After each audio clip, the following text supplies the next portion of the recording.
بسم اللہ الرحمن الرحیم۔ السلام علیکم ناظرین، بندیال گروپ کے وکیلوں کا اسلام آباد میں کنونشن ہوا اور اس میں چند سو وکیلوں نے شرکت کی اور وکلاء کی اتنی کم تعداد کی وجہ تھی جس کی بنیاد پر انہوں نے اس تحریک کا اعلان نہیں کیا جس کا وعدہ کیا گیا تھا کہ 7 ستمبر کے کنونشن میں ملک گیر تحریک کا اعلان ہوگا۔ ظاہر تحریک کے دانے ان کے پاس ہے ہی نہیں، اور اگر آپ کو میرا چند دن پہلے کا ولاگ یاد ہو تو آپ کو یہ بات ذہن میں آ جائے گی کہ میں نے کہا تھا کہ پاکستان میں وکیل کبھی تحریک چلانے میں کامیاب نہیں ہوئے، اور آج تک وکیلوں کی کوئی بھی تحریک نتیجہ خیز ثابت نہیں ہوئی۔ اور اس میں نے جسٹس افتخار چودھری کی بحالی والی تحریک کا ذکر کیا تھا۔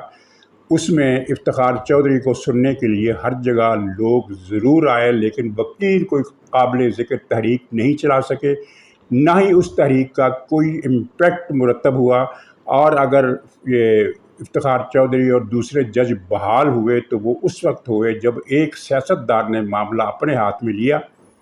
اور ایک بہت بڑا جلوس لے کر وہ پنڈی کی طرف، اسلام آباد کی طرف روانہ ہوئے، اور گجرانوالہ میں ہی یہ جلوس ابھی پہنچا تھا، بلکہ اس کے پہنچنے سے پہلے ہی یہ مسئلہ حل ہو گیا۔ ٹھیک ہے کہ وہ جس حال میں یہ کنونشن کیا گیا اس میں لوگوں کے موجود ہونے کی جگہ بہت کم تھی، لیکن اس کا مطلب تو پھر یہ ہونا چاہیے تھا کہ وکیلوں کی ایک خاصی بڑی تعداد، زیادہ نہیں تو کم سے کم 1000-1500، اگر 500-700 اندر تھے تو 1000-1500 باہر ہونا چاہیے تھا، لیکن باہر تو ہو کا عالم تھا اور الو قوالیاں گا رہے تھے دن کے وقت۔ تو ناظرین، بندیالی وکیلوں کے اس کنونشن کی کچھ جھلکیاں ہیں اور کچھ ان پر تبصرہ ہے۔ پاکستان میں بجلی چوروں، سمگلروں اور کرنسی ڈیلروں کے خلاف ایک بڑا آپریشن شروع کر دیا گیا، جس کی وجہ سے پی ٹی آئی پر بوکھلاہٹ کا عالم طاری ہے۔ اور اگر آپ نے نوٹ کیا ہو تو پی ٹی آئی جتنے بھی سوشل میڈیا ایکٹیوسٹ ہیں، ورکر ہیں، وہ چیخیں مار رہے ہیں، رو رہے ہیں، اور ان کو کوسنے دینے کے لیے کوئی جسٹیفیکیشن نہیں مل رہی، اور وہ بس وہ مارو گھٹنا پھوٹے آنکھ والا مسئلہ ان پر صادق ہوتا ہے کہ وہ ایسی ایسی باتیں کر رہے ہیں۔ مثلا کسی کو یہ یاد آ رہا ہے کہ نواز شریف صاحب جو تھے وہ اب لندن میں کیوں بیٹھے ہیں، اور کسی کو یاد آ رہا ہے کہ مریم نواز پر نیب کا مقدمہ ہے، اس طرح کی باتیں۔ اور تیسری چیز جو بڑی خطرناک ہے وہ ہے فیض نیٹ ورک کا نشانہ کی نظریں، فیض نیٹ ورک کی نظریں اب چترال پر ہیں۔ وہ چترال پر قبضہ کر کے اسے ایک آزاد ریاست بنانے کا ارادہ رکھتا ہے، اور اس سلسلے میں بدقسمتی کی بات ہے، جس کی طرف ہم پہلے بھی اشارہ کرتے رہے ہیں، کہ افغان طالبان کا ایک گروپ ٹی ٹی پی کو مدد دے رہا ہے، اس کی سرپرستی بھی کر رہا ہے، اور چترال کے واقعات نے یہ بات ثابت کر دی۔ اس پر بھی بات ہوگی، اور 11 ججوں کو جو 33 کروڑ روپے کا جو تحفہ پنجاب کی نگران حکومت نے پیش کیا ہے، اور اس پر بھی ایک تبصرہ ہوگا۔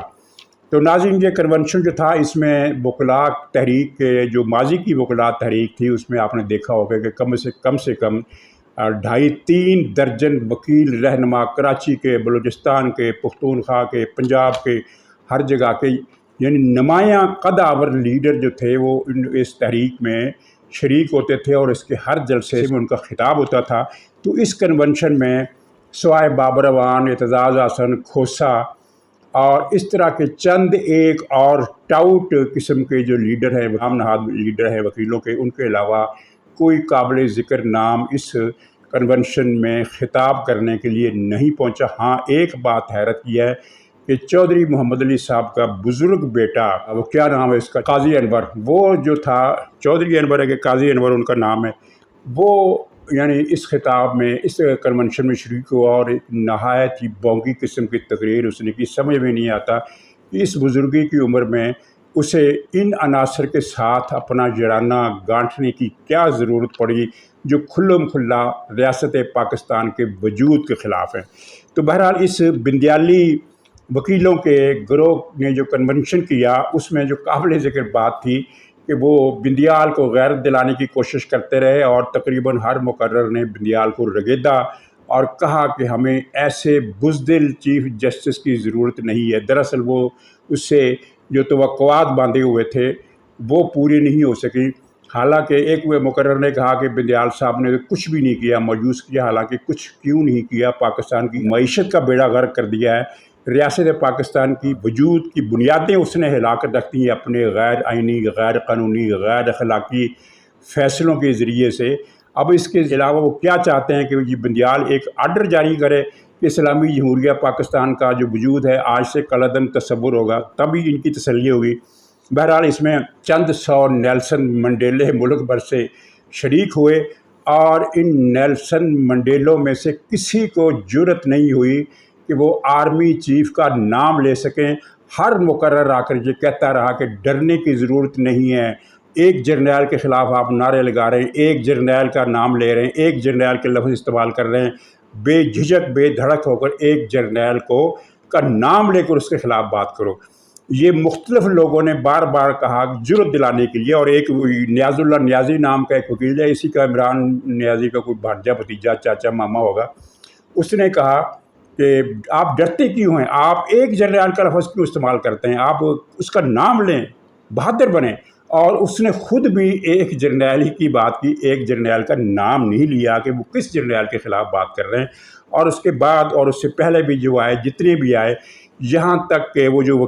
بندیالی ٹولے کا جو ماما ہے اعتزاز احسن، اس نے بھی ایک جرنیل کا نام نہیں لیا اور باقی اس نے باتیں کی۔ اور اس کنونشن کی ناکامی کا شاید اسے پہلے سے علم تھا اعتزاز احسن کو، اسی وجہ سے اس نے اس کنونشن میں آنے کی زحمت نہیں کی، ویڈیو لنک پر خطاب کیا۔ ظاہر ہے چند سو وکیلوں کی کنونشنی اس کے شایان شان نہیں تھی، تو شاید اسی لیے نہیں آیا۔ بابر اعوان نے بھی پارلیمنٹ کے خلاف تقریریں کی اور نواز شریف کے خلاف نعرے لگائے، اور اس سے پہلے اسٹیج سے کہا گیا کہ یہ ملک بھر کے وکیلوں کا کنونشن ہے، کسی سیاسی جماعت کا کنونشن نہیں ہے۔ لیکن نواز شریف کے خلاف تقریریں ہوئی، نواز شریف کے خلاف نعرے لگے، عمران خان کے تمام مطالبات کا اعادہ کیا گیا، سارا رونا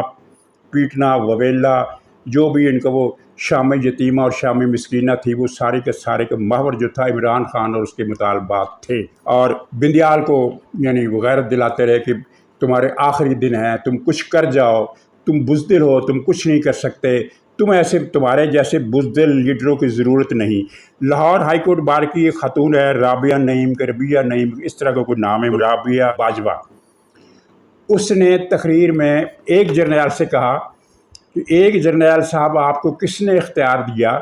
کہ آپ تاجروں سے ملاقاتیں کریں؟ تو یہ ربیہ باجوہ صاحب میرے خیال میں اسی سال پاکستان آئی ہیں، یہ عمران خان کے دور میں غائب رہی ہیں، ورنہ وہ پوچھتی، جنرل باجوہ سے بھی یہ پوچھتی کہ جنرل باجوہ صاحب آپ کو کس نے اختیار دیا کہ آپ معیشت پر کانفرنس سے کریں، تاجروں سے خطاب کریں اور تاجروں کو مشورے دیں اور ان کو احکامات دیں کہ آپ نے عمران خان کی حکومت کی حمایت کرنی ہے۔ اور وہ اکیلا نہیں تھا باجوہ، اس کے ساتھ غفورہ بھی تھا، اس کے ساتھ فیض بھی تھا، اور یہ سارے لوگ ججوں سے، صحافیوں سے اور دوسرے لوگوں سے رابطے کر کے، ان سے ملاقاتیں کر کے، ان سے کو گھروں پر بلاتے تھے، ان کی فنکشنز میں جاتے تھے اور ان کو عمران خان کی حکومت کی تائید کرنے کا حکم دیتے تھے، اور میڈیا کو آرڈر کرتے تھے کہ عمران خان کے خلاف کوئی خبر نہیں چھاپنی ہے۔ تو اگر یہ رابعہ نعیم باجوہ صاحبہ جو بھی ان کا نام ہے، اگر یہ اس وقت ہوتی تو ظاہر ہے یہ سوال، اتنی بہادر خاتون ہے تو اس وقت بھی یہ سوال کرتے کہ باجوہ صاحب آپ کو یہ کس نے اختیار دیا ہے؟ اور جب یہ بجو باجوے اور فیض اور غفورے کی لائی ہوئی تباہی کے بعد اب اگر ادارہ اس تباہی کو روکنے کے لیے ایک پازیٹیو کردار ادا کر رہا ہے، جس کی اس وقت پاکستان میں ہر کوئی تعریف کر رہا ہے، کل کیا ہو یہ کوئی نہیں جانتا، یہ آپریشن ناکام ہو جائے، کیونکہ ماضی میں ہم نے دیکھا ہے کہ ایسے تجربات ناکام بھی ہوئے ہیں، لیکن فی الحال لوگوں کو امید نظر آ رہی ہے، اور ہمیں نہیں پتہ کہ یہ امید قائم رہتی ہے، اگرچہ ہماری دعا ہے کہ امید قائم رہے، لیکن فی الحال لوگوں کو جو امید نظر آ رہی ہے، آپ دیکھیں ملک بھر میں کسی بھی جگہ جا کر کسی سے بھی پوچھیں،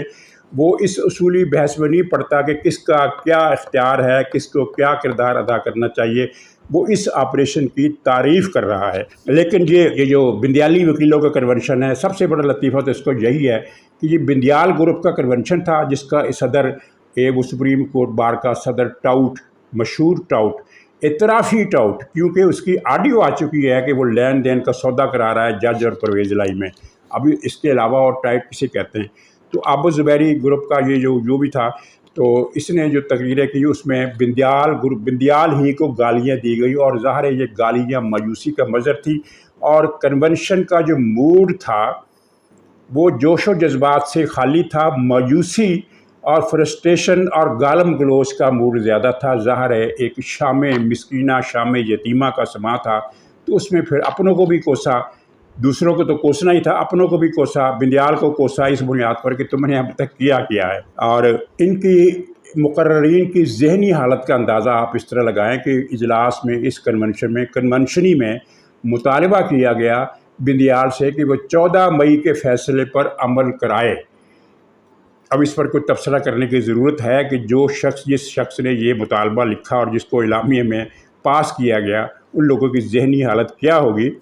اور پھر مقررین نے یہ بھی کہا کہ پاکستان کی عدالتیں ذلیل اور رسوا ہو رہی ہیں، ذلیل اور رسوا ہو رہی ہیں۔ کون؟ یہ انہی عدالتوں کے ٹاؤٹ کہہ رہے ہیں کہ ہماری عدالتیں ذلیل اور رسوا ہو رہی ہیں۔ تو بھائی ذلیل و رسوا تو ہوں گی جب ایسا کرتویہ ہوگا، جس کو ہم پنجابی میں یوں کہہ لیں کرتوت، اردو میں پنجابی میں کرتوت کہہ لیں، تو یہ ان کا جو کرتویہ تھا وہ اس کا پھر نتیجہ یہی ہونا تھا جو ہو رہا ہے۔ اور اب بھی دیکھیں کہ ایک جج صاحب ہے جو نہ صرف یہ ہے کہ اس بات پر برہم ہوئے کہ پولیس افسر نے، ڈپٹی کمشنر نے 2 دہشت گرد گرفتار کیوں کیے، ان پر چارج شیٹ کر دی، بلکہ اس نے یہ قانون نافذ کر دیا ہے کہ اسلام آباد میں کوئی شخص آپ گرفتار کر ہی نہیں سکتے، وہ چوری کرے، وہ قتل کرے، وہ ڈاکہ مارے، وہ بم چلا دے، آپ نہیں گرفتار کر سکتے۔ اگر گرفتار کرنا ہے تو ہمیں آ کر بتاؤ، ہم اگر اجازت دیں گے تو تم گرفتار کرو گے۔ یعنی دنیا کے کس ملک میں گرفتاری کا اختیار عدالت کے پاس ہوتا ہے؟ یعنی ایڈمنسٹریشن کو، گورنمنٹ کو اس نے ایک طرف کر دیا۔ اب اس جج کو پھر ظاہر انہوں نے خراج تحسین تو پیش کرنا تھا، لیکن انہیں پتہ نہیں ہے کہ پاکستان کے معاملات اب درست سمت کی طرف جانے والے ہیں۔ تو ابھی سے ان کے ماتم کی یہ حالت ہے، تو تب ان کا ماتم کا کیا صورتحال ہوگی ان کے ماتم کی، اس کا تو ہم اندازہ بھی نہیں کر سکتا۔